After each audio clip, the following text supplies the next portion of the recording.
Oi, gente! Meu nome é Aline Regioli e bem-vindos ao meu canal.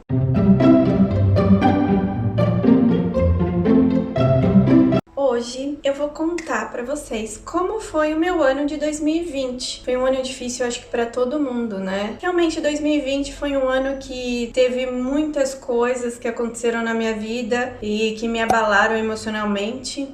E hoje eu vou contar pra vocês como a gente tá acabando o ano. Eu acho que eu superei quase todos eles, quase todos os acontecimentos, mas ainda fica aquela coisa, né? O que a gente aprendeu nesse ano de 2020? O que eu tive que aprender? Antes de mais nada, por favor, não esqueça de dar o seu like, comente, mande sugestões. Se inscreve no meu canal, se você ainda não é inscrito. Em ordem cronológica, eu vou começar a contar pra vocês o que aconteceu no final de 2019 para 2020, que foi quando eu engravidei. Foi uma surpresa pra todo mundo, a gente não estava tentando. A gente ficou um pouco assustado, porque aqui, pra gente engravidar, pra gente ter um filho, as coisas precisam ser programadas. E quando acontece assim de surpresa, assusta muito, porque é muito dinheiro, eu fico sem trabalhar. Como eu trabalho de comissária, não é um trabalho que eu posso engravidar e continuar trabalhando, eu não posso trabalhar, então diminui muito o nosso financeiro em casa, né?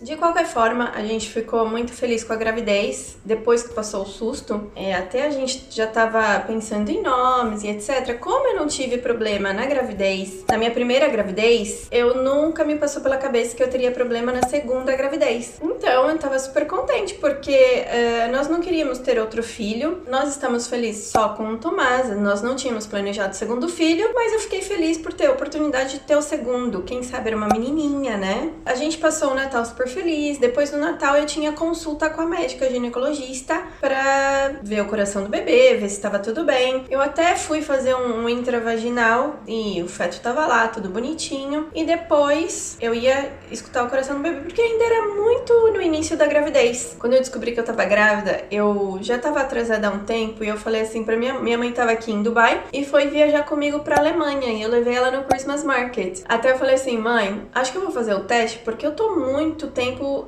atrasada e eu sou muito regulada. Atrasa 1, 2 dias, 3, mas 7 dias já era muita coisa. Eu falei assim, vou fazer o teste de gravidez só pra ficar relaxada. Só que aí, né, a situação piorou. Eu bebi vinho a noite inteira lá no Christmas Market, eu e minha mãe. Cheguei no hotel e fui fazer o teste. Pum, grávida assim. Pum, grávida assim. E à noite, eu fiz o teste à noite, nem foi o primeiro xixi da manhã, nada disso. Fiz o teste no último xixi do dia.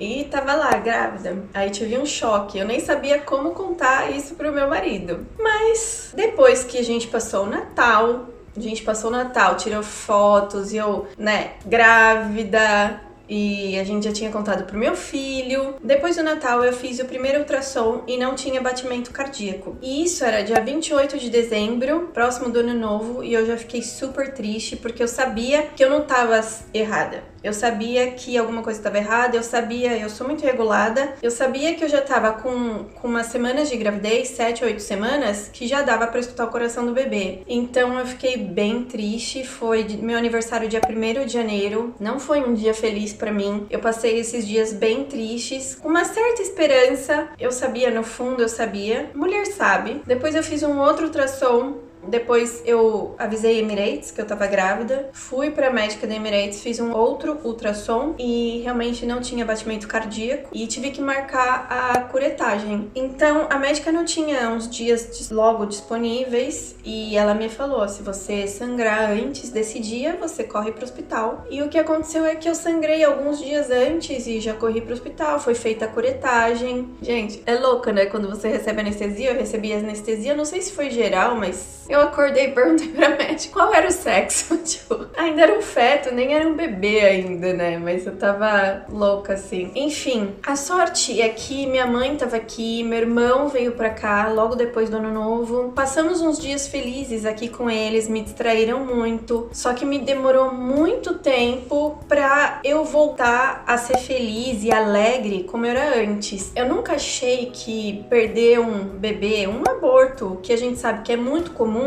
nas mulheres, nunca achei que ia me bater tão forte emocionalmente. Eu sou muito prática, eu sei que é comum perder o bebê, mas eu acho que no meu caso, como eu já sou mais velha, eu já vou fazer 42 anos, eu acho que era a minha última esperança de ter o segundo filho. E eu também não gosto de bater de frente com meu marido. Se ele não quer o segundo, eu não vou forçar a barra. Mas foi uma surpresa. E a gente conversou bastante, o Guido foi muito paciente e entendeu muito o meu estado emocional. Não é que eu ficava chorando nem nada, mas sabe quando você não vê alegria nas coisas? E demorou um pouquinho, uns meses aí, mas passou, graças a Deus, porque eu cheguei no limite e falei assim: Aline, você não pode mais ficar assim. Tem o filho, o Tomás é lindo, maravilhoso, tá todo mundo com saúde e você tem muito amor pra dar pra esse menino. Você não pode ficar assim. E eu cheguei nesse limite e falei: não, para. E comecei a ver as coisas de um modo diferente, ia ser feliz de novo e encontrar essa felicidade dentro de mim, que foi muito importante pra mim. Demorei um pouco pra voltar a voar, porque você só volta a voar depois que o seu beta-HCG esteja negativo. Então até dar negativo demora um pouco pra sair do organismo. Depois que esse beta-HCG ficou negativo, a gente já tava escutando coisas de coronavírus. E as notícias eram muito alarmantes. Era muito assustador ver as notícias. E a gente faz muito voo pra China. Agora não, mas fazia bastante voo pra China. Então eu estava assustadíssima de voltar a voar. Eu tinha acabado de perder um bebê e agora eu ia voar e podia pegar um vírus que tava matando milhares de pessoas. Então eu comecei a ter pânico pra voltar a voar. Eu cheguei no médico chorar pra ele não me pôr de volta em voo. E esse médico foi muito legal. Ele me deixou em terra um pouco, mesmo porque eu não tinha condições de voar. Eu realmente chorava na clínica. Eu tinha muito medo de voltar a voar. Fiquei um pouco mais em terra, mas depois tive que voltar a voar, né?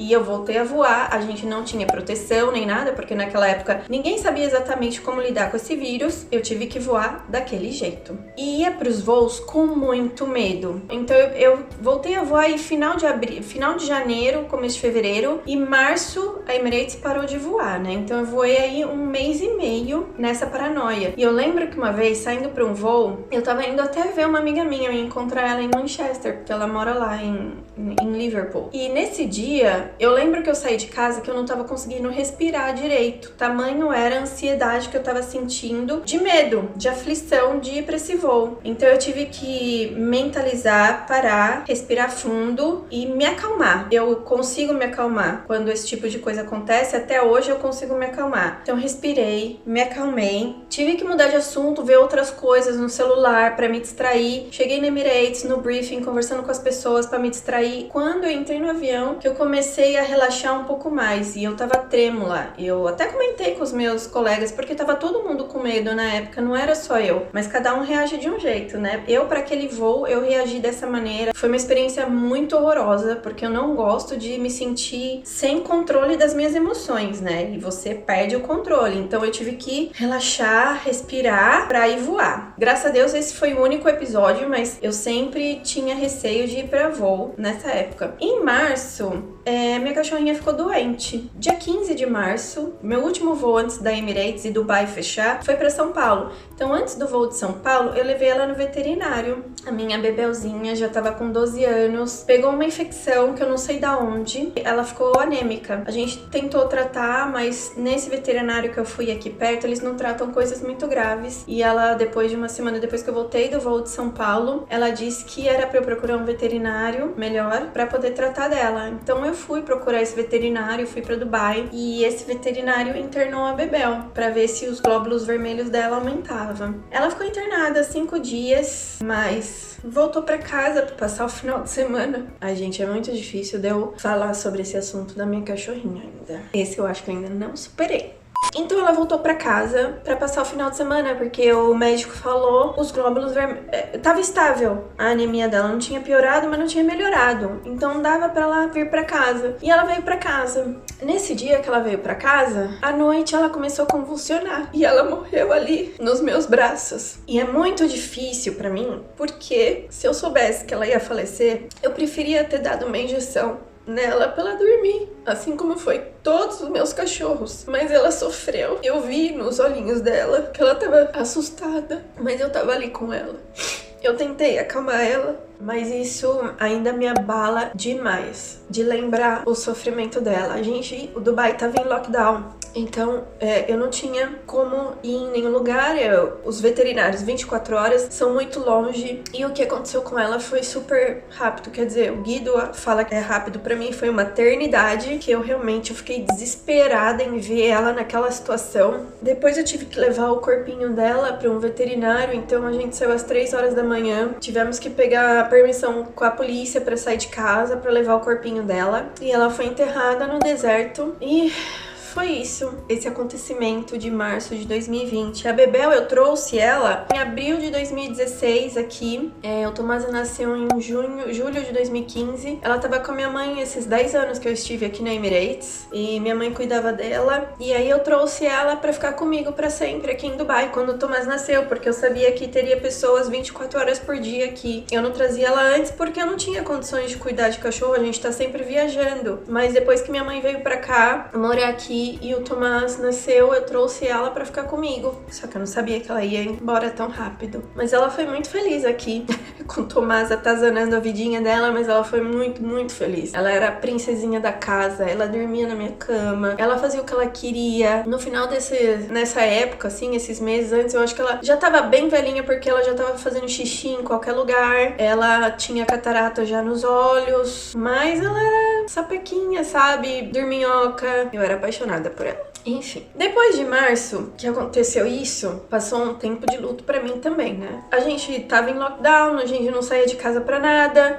A gente teve uma experiência muito boa durante esse lockdown, porque eu e o Guido, a gente nunca passou tanto tempo juntos. Desde que a gente namora, casados, tudo, a gente tá sempre viajando, então a gente nunca se viu todos os dias, a não ser em férias durante 10 dias ou 15 dias no máximo. Então era prova do casamento, e a gente se deu muito bem, foi tudo muito bom, só nos fortaleceu, o que é incrível. A gente mesmo comentou que foi uma prova ótima, maravilhosa mesmo, que a gente é realmente feito um pro outro, porque a gente sabe os limites de cada um e a gente se deu muito bem, 24 horas por dia juntos, foi maravilhoso. Dando aula pro Tomazinho, o Tomazinho teve aula escola online. E em junho começaram as demissões da Emirates. Então isso foi um balde de água fria na nossa cabeça também. Minhas melhores amigas, elas foram mandadas embora. Todo dia eles iam mandando e-mail, e isso durou de junho a agosto. E assim, eu tava sempre esperando o e-mail chegar, e o meu marido também. Meu marido é mais tranquilo. Eu é que sou um pouco mais ansiosa. Então, eu todo dia esperava chegar o e-mail pra mim. Tentava com tudo, meditação, etc. Mas tava sempre ali de olho. Eu tava sempre esperando alguma coisa acontecer. Mas graças a Deus nunca chegou. O problema é não saber o que vai acontecer. Então você fica nessa expectativa maluca e negativa. Porque um que fala aqui, outro que fala aqui, é um boato aqui, outro boato ali. Então você nunca sabe realmente o que vai acontecer. Porque a Emirates nunca nos comunicou de nada. Durante essa época dos e-mails da Emirates, eu fiquei realmente muito preocupada. A gente não sabe o que vai acontecer. Eu já tô aqui na Emirates há quase 11 anos. Em março de 2021, vai fazer 11 anos que eu tô aqui, e vai fazer 11, 12, 13 anos que meu marido tá aqui. Pra gente se recolocar no mercado de trabalho é muito difícil. Eu sou formada em relações públicas, mas eu não tenho mais conhecimento de nada de relações públicas, e nem nunca fui boa em relações públicas. Então assim, é a mesma coisa que não ter formação nenhuma. Meu marido é formado em educação física, mas também é difícil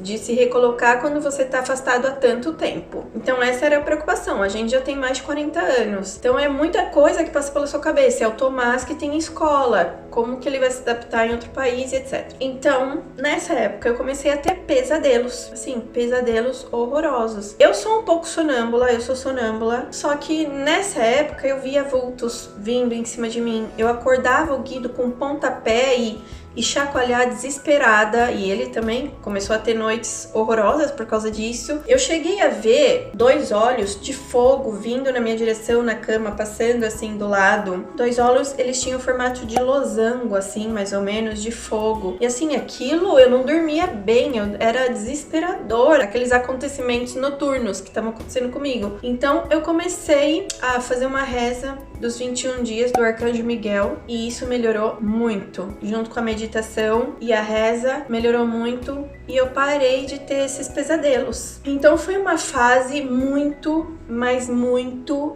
angustiante. Foram junho, julho, agosto, foram 3 meses de não saber o que vai acontecer na tua vida. E foi aí, em julho, que eu decidi abrir o canal no YouTube. Eu falei, gente, eu preciso fazer alguma coisa da minha vida. Eu ainda não sei o que eu quero fazer, mas eu vou abrir um canal e vou mostrar a vida aqui em Dubai, como que é ser comissária, como que é a nossa vida em Dubai. Eu tive essa ideia, que meu filho assiste muito o YouTube. E eu percebia que tem muita procura sobre isso. Eu falei, por que não eu? E eu falei, porque sim, eu. Então, abri o canal e tenho conhecido pessoas maravilhosas desde então. Eu abri a minha vida também no Instagram. Eu tinha 350 seguidores no Instagram, hoje eu tenho 1.500 seguidores. Então, de agosto pra cá, 1.200 seguidores a mais, o que é muito legal. No YouTube agora eu tenho quase 1.500 seguidores. Gente, é incrível. Vocês não têm noção quando eu fiquei contente quando eu tinha 100 seguidores.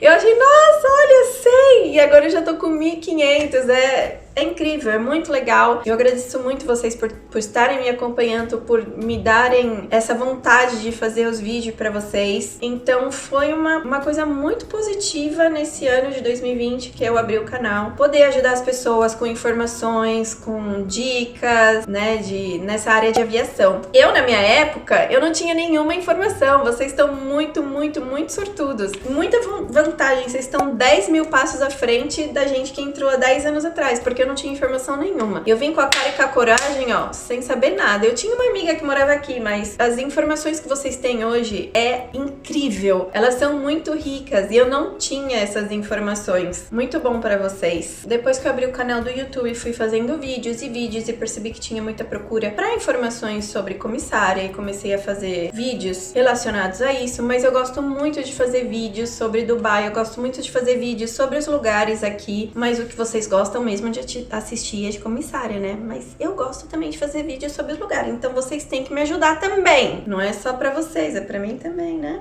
Passando essa fase de agosto, setembro, a gente começou a voar aos pouquinhos, um voo ali, 2 voos ali, não sei o quê. Em novembro a gente achou, né, que já poderíamos ir de férias, porque a gente perdeu várias férias ao longo desse ano ficando em casa. E a gente queria muito ir pra Portugal, né? Fazia um ano que a gente não ia a Portugal e nós compramos um apartamento lá ano passado e nunca mais voltamos. Então a gente precisava lá olhar o apartamento. Em novembro a gente foi pra Portugal. E chegando em Portugal eu começo a ter sintomas do que Covid. Então, gente, a gente pegou Covid, mas a gente acha e tem quase certeza que foi em Dubai que a gente pegou e acabamos indo pra Portugal com Covid, porque quando eu fiz o exame de Covid pra dar negativo pra ir pra Portugal, a gente ainda não tinha. Eu acho que a gente pegou no dia 30 de outubro, que é quando a gente foi numa festinha de Halloween de criança, que foi o único gathering, única festinha que a gente fez. Então eu acho que a gente pegou ali, mas eu não tenho certeza, como ninguém sabe onde que pegou Covid, não é mesmo? Então em Portugal, no terceiro dia que a gente já tava lá, eu comecei a ter sintomas de Covid. Então quando a gente achou que o ano já tava acabando, que já não tinha mais nada pra acontecer, a gente pegou Covid. Gente, foi muito mal pra mim. Mas isso é um outro vídeo que eu já fiz pra vocês, que vai sair sobre a nossa trajetória do Covid. Eu fiquei bastante doente, eu tive vários sintomas. Meu filho e meu marido não tiveram muitos sintomas.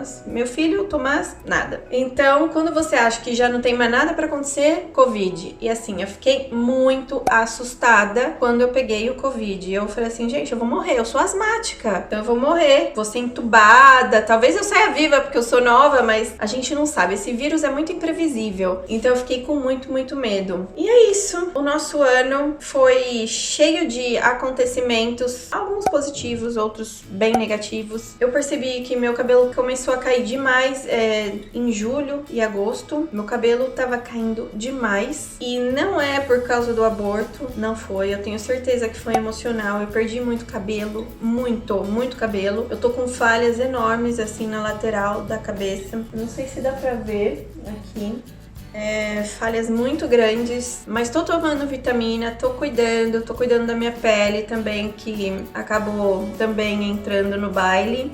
Foi um ano bem difícil, não foi fácil pra mim, mas eu acho que eu tenho uma personalidade, não é que eu sou forte nem nada, mas eu tenho uma personalidade que eu levo as coisas tudo com muita leveza e eu não me deixo ficar triste por muito tempo. Eu acho que ter perdido a Bebel do jeito que eu perdi ela, isso vai demorar ainda pra sair daqui. De resto, tudo foi com muita leveza e se não foi com leveza, eu tentei melhorar, eu tentei com que aquilo passasse, porque eu não gosto de me sentir triste, eu não gosto de ficar infeliz. Eu sou uma pessoa que eu tenho que estar feliz. Se eu não estiver vendo alegria no dia a dia, alguma coisa tá errada e isso eu tenho que mudar, isso eu percebo logo. Vejo os meus pensamentos, o que tá acontecendo e eu tento melhorar para que eu não fique desse jeito. Então essa é a minha personalidade e graças a Deus eu sou assim, porque assim a minha vida é muito mais leve e feliz desse jeito. O que eu aprendi nesse 2020? Não sei exatamente, sei um pouco, ainda me sinto confusa por tudo que aconteceu, por que aconteceu e por que tá acontecendo. A gente vai ter que mudar de casa também. Em 2020 a gente recebeu a notícia, teve vários cortes na Emirates, não foi só corte de funcionários, mas cortes de ajudas de custo, então a gente vai ter que mudar de casa para uma casa menor ou para uma localização